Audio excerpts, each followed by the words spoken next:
Assalamualaikum warahmatullahi wabarakatuh. Kita lanjutkan kembali kajian hadis Al-Arba'in An-Nawawiyah yang ke-29. Ma yudkhilul jannah, sesuatu amalan yang membuat kita dapat masuk surga. An Mu'adz bin Jabal, dari sahabat Mu'adz bin Jabal, sahabat yang ahli hukum. Qala, beliau berkata, qultu ya Rasulullah, saya bertanya kepada Rasulullah, Rasul, akhbirni, berilah aku informasi biamalin, mengenai sebuah amal yudkhiluni al jannah, yang mana amal tersebut bisa membuatku masuk surga, wa yubaiduni anin nar, dan membuatku jauh dari api neraka. Qala laqad sa'alta an azimin. Kata Nabi, wah, pertanyaanmu ini berat sekali. Wa innahu layasirun, tapi ini bisa mudah, alaman yasarahullah, bagi orang yang Allah permudah alaihi, untuk melakukan amal yang engkau tanyakan itu. Ta'budullah wa la tusyriku bihi syai'a, jangan musyrik, Pak. Jangan menyekutukan Allah. Hanya menyembahlah hanya pada Allah. Wa tuqimus shalah, dirikanlah sholat, wa tu'tiz zakah, dan bayar zakat, zakat wajib, wa tasum Ramadan, dan puasa Ramadan, wa tahujj al-bait, dan pergi haji ke Baitullah. Tsumma qala ala adulluka ala abwabil khair, terus Rasulullah menawarkan pada sahabat Mu'adz bin Jabal, mau enggak saya tunjukkan tentang pintu-pintu kebaikan. As-shaumu junnatun, puasa itu bisa menjadi tameng. Was-shadaqatu tudfi'ul khati'ah, jadi sedekah ini bisa menghapus dosa kecil. Kama yudfi'ul ma'an-nar, sebagaimana air bisa memadamkan api. Wa sholatur rajul fi jawfil lail, sholat malam. Sumatala, kemudian Rasulullah membaca ayat dari Al-Quran, tajafa junubuhum 'anil madaji'i hatta balagha ya'malun, sampai ya'malun. Tsumma qala, kemudian Rasulullah menawarkan informasi lagi, ala ukhbiruka bi ra'sil amri wa amudihi wa darwati sinamihi, mau enggak saya berikan informasi lagi tentang sesuatu hal yang paling penting, tiang dari segala sesuatu, dan dirwati sanamihi, dan puncak dari suatu amalan. Qultu bala ya Rasulullah, ya Rasul, saya mau tahu dong. Qala ra'sul amri al-Islam, puncak dari segala amalan itu adalah Islam. Islam dulu. Wa amuduhu, tiangnya adalah sholat. Wa darwatu sanamihi, puncaknya adalah al-jihad. Jihad, mempertahankan tanah air, itu bagian dari jihad. Tsumma qala ala ukhbiruka bima la kidzalika kullihi. Nah, ada lagi nih yang lebih dari itu semua. Qultu, apa Rasul? Fa akhadha bilisanihi, lalu Rasulullah memegang mulutnya, menyentuh mulutnya, wa qala kuffa 'alaika hadza, jaga lisanmu ini, gitu. Qultu, kata sahabat Mu'adz bin Jabal, ya Nabi Allah, wa inna la mu'akhadzuna bima natakallam bihi, apakah kami nanti akan disiksa dengan perkataan yang pernah kami ucapkan apabila itu menyakitkan orang lain atau membuat hal-hal yang tidak berkenan di hati orang lain. Faqala takilatka ummuka, eh, apa namanya, eh, iyalah gitu. Ini penegasan. Sakilat ka umuka itu penegasan. Iyalah. Wahal yukabun nas finnar ala wujuhim au qala ala manakhirihim illa hasaid alsinatihim. Nah, bukankah orang atau manusia disiksa di neraka, wajahnya dibakar, manakhirnya, anggota badannya itu dibakar, illa hasaidu alsinatihim, itu karena lisan mereka. Karena hasoid ini apa artinya adalah buruan. Jadi lisan ini selalu memburu keburukan orang lain. Nah, itu nanti bisa apa yang kita katakan itu akan dipertanggungjawabkan di akhirat kelak. Nah, qaulun sallallahu alaihi wasallam laqad sa'alta an azimin wa innahu la yasirun ala man yassarahullah alaihi, artinya adalah ya orang yang diberikan kemudahan oleh Allah untuk melakukan ibadah itu adalah fadlum minallah. Jadi kalau kita sedang rajin beribadah, jangan sampai ibadah itu tidak rajin lagi. Artinya jangan sampai kita mengaku-ngaku bahwa kerajinan kita beribadah itu karena kita bisa. Bukan, itu karena fadlum minallah, karena anugerah dari Allah. Allah mempermudah kita untuk melakukan sholat malam, untuk melakukan ibadah-ibadah yang lain. Jadi, nah itu tadi soal apa namanya, rukun Islam. Di sini ada hadis menjelaskan tentang rukun Islam. Jadi tsumma qala ala adulluka ala abwabil khair as-shaumu junnah. Nah, saum puasa di sini maksudnya adalah puasa sunnah, karena puasa Ramadan kan sudah dijelaskan sebelumnya di hadis ini, tapi di redaksi sebelumnya. Nah, yang dimaksud puasa itu bisa menjadi tameng itu adalah puasa selain puasa Ramadan, ya Ramadan apalagi gitu. Wa muraduhu al-iktar minas shaum. Nah, bagi yang mampu ini juga bisa memperbanyak puasa. Tapi kata guru saya waktu di pesantren, orang itu amalannya beda-beda gitu. Yang cocok itu beda-beda. Artinya ada orang yang amalannya cocoknya puasa, ada yang amalannya cocoknya zikir, ada yang amalannya juga sedangnya ngaji aja gitu. Nah, itu amalannya beda-beda.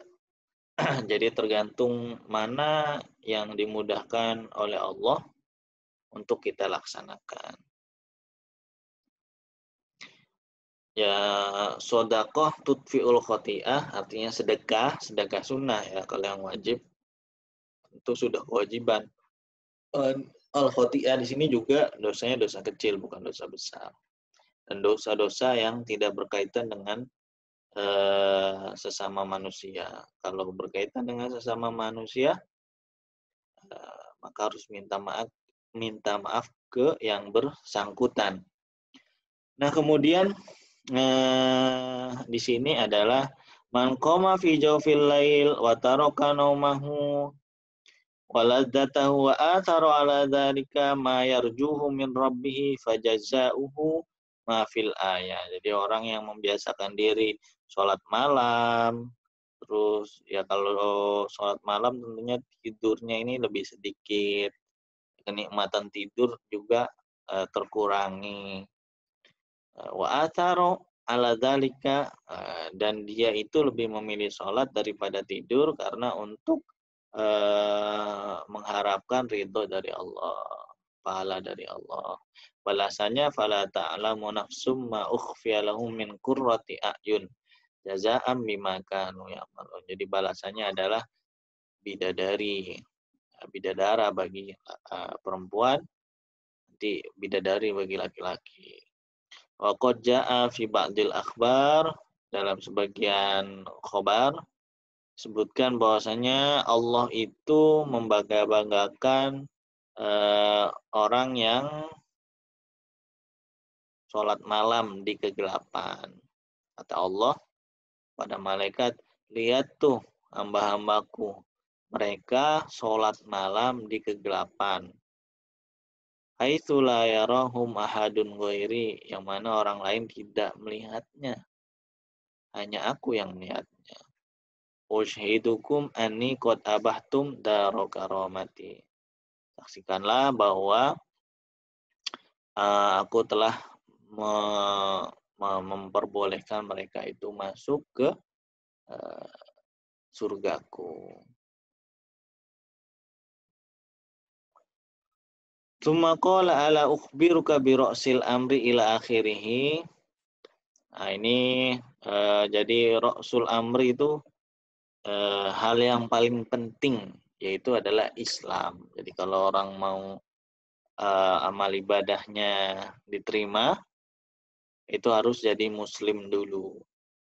Jadi muslim dulu, setelah muslim, setelah Islam, itu sholat. Nah, sholatnya jangan ditinggal, karena sholat itu adalah tiang dari segala ibadah. Zarwatu sanamihi al-jihad. Nah, jadi mempertahankan tanah air, jihad. Nah, ini juga bagian dari sesuatu hal yang penting. Jadi membela negara, membela tanah air, itu juga bagian dari jihad. Jadi jihad itu ya memang sangat penting sekali. Jihad itu sangat diperlukan. Jihad ini sifatnya defensif, jadi kita bukan mencari-cari musuh, tapi apabila musuh datang menyerang kita, maka kita harus siap kapanpun demi mempertahankan Republik NKRI ini, Negara Kesatuan Republik Indonesia. Itu juga bagian jihad. Tapi ada hal yang lebih tinggi daripada jihad fisik itu, yaitu adalah jihad melawan hawa nafsu. Jadi hawa nafsu itu ya termasuk juga melalui ucapan. Nah, ucapan orang yang sering kali menghujat, orang sering kali memprovokasi, orang yang sering kali perkataan-perkataannya tidak baik, nah, itu juga kalau kita bisa mempertahankan lisan kita ini, kita juga termasuk jihadun nafas. Jadi jihad diri sendiri kita ini, diri sendiri itu jihad yang paling sulit. Karena ini juga sudah disebutkan di hadis yang sebelum-sebelumnya, man kana yu'minu billahi wal yaumil akhir falyaqul khairan. Kalau beriman pada Allah dan hari akhir, maka katakanlah yang baik. Kalau nggak bisa mengatakan yang baik, diam aja gitu. Jadi jangan suka memprovokasi. Sekian hadis yang ke 29. Assalamualaikum warahmatullahi wabarakatuh. Butuh sanad. Jadi orang ngaji itu butuh sanad. Harus ada sanadnya. Saya dari guru saya dari gurunya, sampai ke Rasulullah. Nah, kalau ada sanadnya begitu kan, jadi jelas sumber pengetahuannya. Wathani at-tarjih liman dhahabu ilaihi inda ikhtilafis sahabah. Jadi ketika sahabat berbeda pendapat ini, kita bisa mentarjih bagi yang memiliki kapasitas keilmuan. Jadi kapasitas keilmuannya juga tidak cukup hanya bisa bahasa Arab saja, tapi harus bisa tafsir, usul fikih, ilmu hadis, dan lain sebagainya. Jadi syaratnya cukup kompleks. Wa qauluhu wa iyyakum wa muhdatsatil umur. Jadi muhdatsatul umur itu apa? I'lam annal muhdats ala qismaini. Muhdats itu dibagi dua. Perkara baru itu dibagi dua. Ada muhdatsun laisa lahu aslun fi syariah. Ada suatu hal yang baru, tapi nggak ada sama sekali landasannya dalam syariat. Nah, ini namanya fahada batilun mazmumun atau bid'ah sayyi'ah. Nah, ini ada juga muhdatsun bihamlin nazir alan nazir. Tapi ada suatu hal yang baru bisa dikiaskan atau bahasa fikihnya misalnya ada diilhakkan, disamakan pada suatu peristiwa-peristiwa tertentu. Nah, ini fahada laisa bimadmumin. Ini bukan yang tercela atau istilahnya di sini bid'ah hasanah. Li'anna lafdzul muhdats wa lafdzul bid'ah, lafadz muhdats sendiri, lafadz bid'ah sendiri itu la yuzammani tidak tercela li mujarradil ismi karena hanya namanya. Nah, sekarang kadang orang dengar bid'ah itu konotasinya langsung sesuatu hal yang salah, padahal bid'ah itu tidak semuanya salah. Ada bid'ah yang hasanah. Bal li ma'nal mukhalafa li sunnah wa da'i ila dhalalah wala yutammu dzalika mutlaqan. Jadi yang namanya bid'ah itu enggak semuanya tercela. Ada bid'ah yang hasanah. Jadi jangan sampai kita karena enggak tahu dalilnya, enggak tahu landasan orang lain, jadi nanti orang lain dianggap melakukan suatu hal bid'ah yang tercela gitu. Padahal karena kita tidak tahu dalilnya saja. Jadi jangan sampai seperti itu. Faqad qala Allah Ta'ala ma ya'tihim min dzikrim min rabbihim muhdatsin. Wa qala Umar, sahabat Umar berkata nikmatil bid'ah hadhihi, yakni at-tarawih. Jadi tarawih 20 rakaat itu adalah ketentuan dari sahabat Umar, yang mana Nabi belum pernah melakukan secara spesifik sholat tarawih 20 rakaat tambah 3 sholat witir itu. Nah, ini ketentuan dari sahabat Umar. Makanya sahabat Umar bilang, nah ini dia bid'ah yang sebaik-baiknya bid'ah adalah tarawih. Wa aman nawajid faya akhirul adros. Gigi geraham maksudnya adalah berpegang teguhlah pada sunnah Nabi dan sunnah khulafaur rasyidun.